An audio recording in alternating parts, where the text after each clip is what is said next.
অস্ট্রেলিয়ার বিপক্ষে এমন জয় কাম্যই ছিল এবং এই জয়ের কারণে বাংলাদেশকে নেক্সট টাইমে তারা দাওয়াত দিয়ে খেলাবে।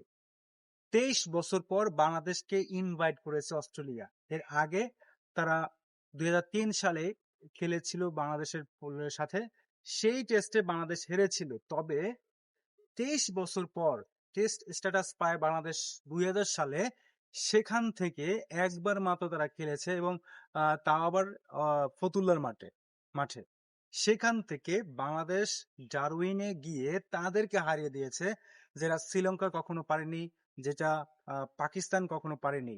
শ্রীলঙ্কা এখনো পর্যন্ত অস্ট্রেলিয়ার বিপক্ষে তাদের মাটিতে গিয়ে কখনো জয়লাভ করতে পারে নাই। অন্যদিকে পাকিস্তান একবার পেরেছিল তাদের মাঠে গিয়ে, সেটা হচ্ছে 1995 সালে। 1995 সালের পরে আর কোনোদিনই তারা এই অস্ট্রেলিয়ার সাথে জিততে পারে নাই খেলে। হ্যাঁ, সেই অস্ট্রেলিয়ার সাথে বাংলাদেশ খুব সুন্দরভাবে, খুব ঐতিহাসিকভাবে ম্যাচটা জয়লাভ করেছে।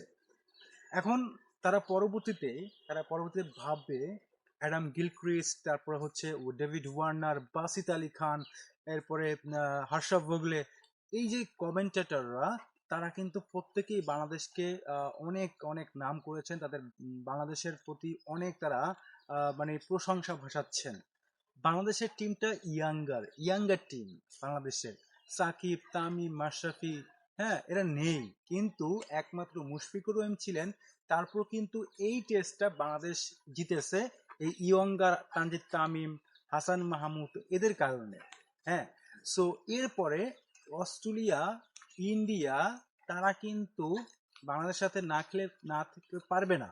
কারণ হচ্ছে যে, দেখুন আপনারা, ইন্ডিয়াতে আমরা অনেক কম যাই ম্যাচ খেলতে। ইন্ডিয়াতে একবার যাওয়াই হয় না, ইংল্যান্ডে যাওয়া হয় না, অস্ট্রেলিয়া যাওয়া হয় না। হ্যাঁ, সো এরকম কন্ডিশনে গিয়ে যদি খেলার বাংলাদেশ ওরকম অবস্থা স্বপ্ন থাকতো, বাংলাদেশ ডেফিনেটলি ভালো করতো যখন তারা সুযোগ পেত। কিন্তু এখন অস্ট্রেলিয়া, ইংল্যান্ড, ভারত তারা চিন্তা করবে যে না, বাংলাদেশকে আমন্ত্রণ করানো যায়, কারণ বাংলাদেশ ওরকম একটা টিম। বাংলাদেশের পেসাররা, বাংলাদেশের ব্যাটসম্যানেরা প্রত্যেকেই কিন্তু ওরকম একটা টিম হয়ে গেছে। তো এখন বাংলাদেশকে ইনভাইট করা যায় এবং তারা ইনভাইট করতেও তারা চাইবে যে কোনো সময় বাংলাদেশকে তাদের মাটিতে নিয়ে গিয়ে খেলানোর জন্য। যেই কাজটা বাংলাদেশ করেছে ঐতিহাসিক দিনের আজকে, এই দিনের সাক্ষী হতে পারে আমি আপনি বাংলাদেশি হিসেবে অনেক গর্ববোধ করা উচিত। কারণ হচ্ছে এই দিন কিন্তু সহজ, মানে সচরাচর আসে না বাংলাদেশের ক্রিকেটে। এই যে আসলো, এইখান থেকে বাংলাদেশ অনেক ভালো করবে বলে আমার কাছে মনে হয়। সবাইকে ধন্যবাদ।